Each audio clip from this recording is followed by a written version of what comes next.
We are experiencing a unique time for many of us to be living through a pandemic. And I pray that you are staying safe and healthy during this time as we shelter in place. Solitude is an interesting thing, and many of us are finding that we are in a time of enforced solitude. When we want solitude, we usually can't find it. And when we find it, we usually feel as if it is too much. Henry Nouwen once said that solitude is the fiery furnace of transformation. And so during this time of enforced solitude and sheltering in place, I'm asking God in my prayers to use this solitude to transform me into God's likeness, so that I might be more like Christ in all of my daily activities.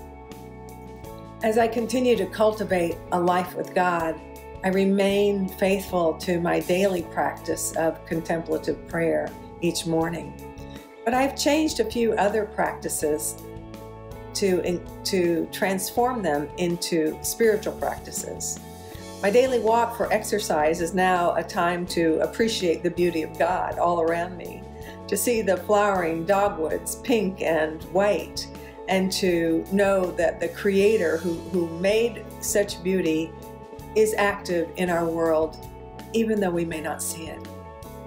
And when the newsfeed comes into my house, I use that as a time to pray for others, that those who are suffering because of this pandemic might find the comfort and support that they need. And when feelings begin to overwhelm me, then I come into my studio and I begin to draw, so that those feelings are not stuck inside, but come out on a piece of paper where I can see them. The drawing doesn't have to look like anything. It doesn't have to be representational. Oftentimes my drawings for this purpose simply look like scribbles and bold colors and shapes without any recognizable figure in them. So I invite you to do the same. If your feelings overwhelm you, come into a quiet place within your own home and begin to draw. And in that drawing, experience the presence of God guiding you. For God is a God of creativity. And when we create, we always connect with God. So I pray blessings on you in this time